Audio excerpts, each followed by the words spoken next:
Yo, what's up, everyone? Two things before I get to the story. First, I want to give a shout out to Lang Vang for making a purchase from the Pocket Shop.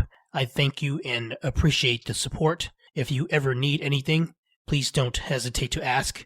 Mostly everyone who's Hmong knows who Lang Vang is, but in case you don't, please check out his channel by clicking the link in the description. Second thing, Halloween is among us, so in the spirit of the holiday, I've decided to propose a Halloween horror writing contest. In order to qualify, you must submit your story to me by October 31st, 2022 by 12 a.m. It must contain at least 1,500 words. You can submit it to pocketsizedtales@gmail.com. All winners win an Amazon gift card. First place gets a $25 gift card, second place gets 15, and third gets 10. So if you're interested or know anyone who is, please submit your work or share it with others for a chance to win. Further details are in the description. Alright, now on with the story. The Unit. I used to live alone in this duplex in the crappy part of town. At the time, I was fresh out of college and had to take a job in retail, which didn't pay very much, so it was the best I could do. The layout of the duplex was centered around the living room. The foyer led to the living room with the bedroom on the right and the bathroom on the left, which meant the bedroom faced the front yard and was located across from the bathroom. The kitchen was next to the living room, but was located in the back furthest from the front door. The whole unit was less than 1,000 square feet, which suited me just fine. I didn't require a lot of space. I moved in and was there about a month until I experienced my first paranormal activity. On that night, I cooked up some spicy Korean noodles and topped it off with an egg, sunny side up, not knowing it would be the start of my troubles. Later on that night, I got up to use the bathroom around 3 a.m. I usually have all the lights in the unit turned off except for the rooms I was in, so that night, the whole house was dark except the light from my bedroom and bathroom. I left the door open while I sat on the toilet, playing slots on my phone, when the corner of my eye caught a silhouette of a figure making its way through the foyer in the direction of the front door. I instinctively shot a look outside the bathroom, barely getting a glimpse of the figure as it disappeared beyond my peripheral view.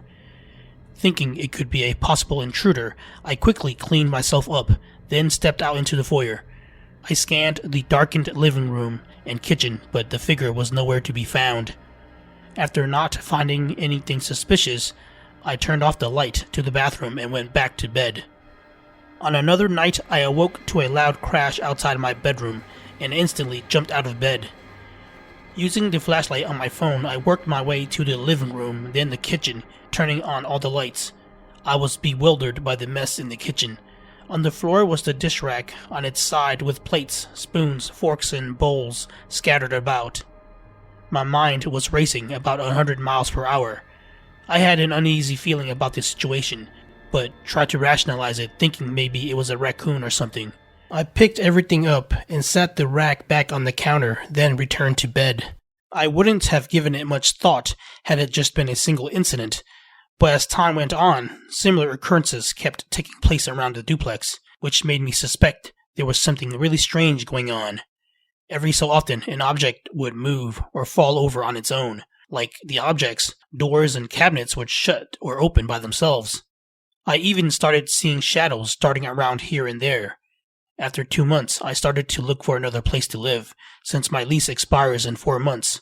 It was a good thing I only signed up for a 6-month lease.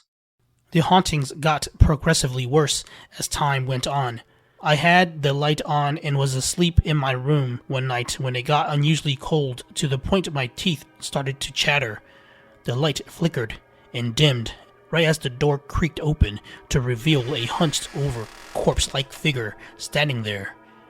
It seemed like I was awake, but was helplessly trembling as I lay there frozen from fear. The ghoul wore a black robe and had long black hair contrasting its pale snow-white skin. It had freakishly long white bony fingers with black talon-like fingernails. The being wore a scowl on its pale face, and where its eyes should be were 2 black hollow sockets with streaks of dark blood running down its cheeks. As it glided over to me with both arms outstretched, my heart threatened to beat out of my chest, and I struggled to swallow the huge knot forming in my throat. All of my senses screamed for me to run, but I couldn't move a muscle. All I could do in that moment was watch, wide-eyed in horror, as the thing climbed atop my bed and sat itself on my chest. It leaned over until its face was just mere inches from mine and proceeded to run its cold, dead fingers around my face.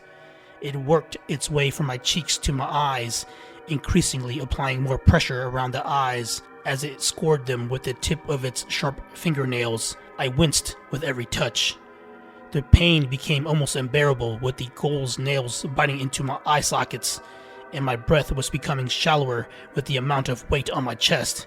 I tried to scream, but only managed a pathetic whimper as tears began to roll from my eyes and into my ears.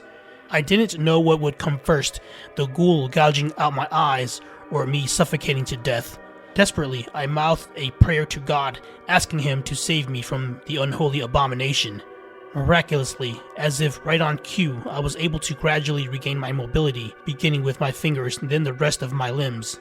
My strength eventually returned to me, and I began a mighty struggle with the supernatural being. After what seemed like an hour, I finally bested the ghoul.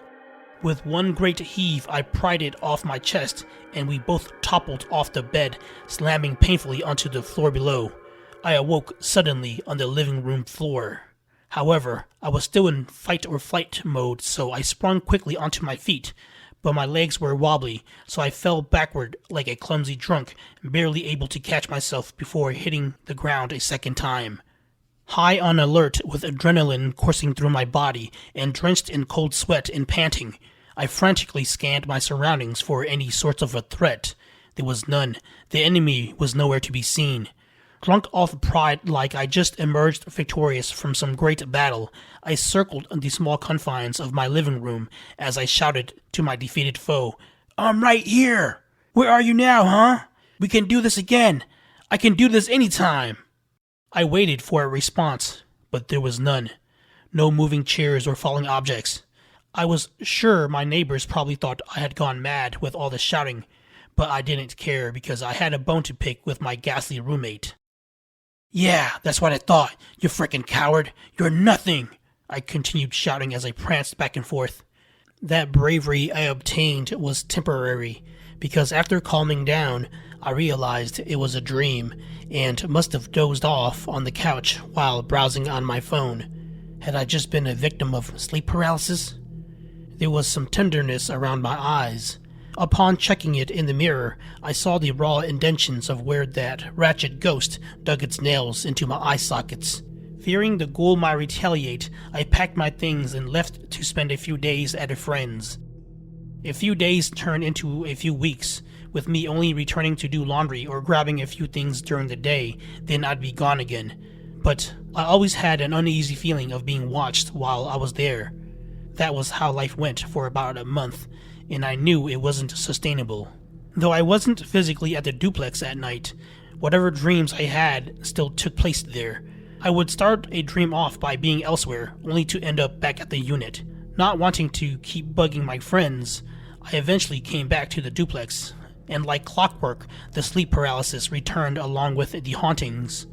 They were much less frightening, but still a nuisance to deal with. Sometimes I'd get them twice a week. They occurred so regularly, it became normalized. One day, this stray cat showed up around the duplex, so I decided to adopt it. It was a gray male feline with black stripes and a white belly. I called him Whiskers. It was then the sleep paralysis and haunting stopped. Well, sort of. Whiskers went to the beat of his own drum. By that I meant he wasn't always around. It was like being in a toxic relationship. He was an outdoor cat, so sometimes he'd go out for a few days, then come back and stay around a bit just to leave again. Based on my observations, the hauntings and sleep paralysis never happened when he was around. It went on like that up until the last month of my lease, which was when Whiskers disappeared. He went out and never came back. I never knew what happened to him. Hopefully that drifter was okay wherever he was. I couldn't find another place to live and was still broke, so I ended up renewing the lease. To remedy my toxic roommate situation, I rescued a dog from the pound. My new roommate was a 35-pound pit bull named Roxy. Long story short, Roxy and I practically evicted my other roommate. In hindsight, I don't know why I did not get a fur baby from the start.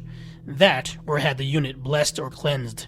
It would have saved me some headaches for sure. Anyway, what about you? What are your experiences with sleep paralysis, and can animals really deter ghosts and evil spirits? Leave your comments down below.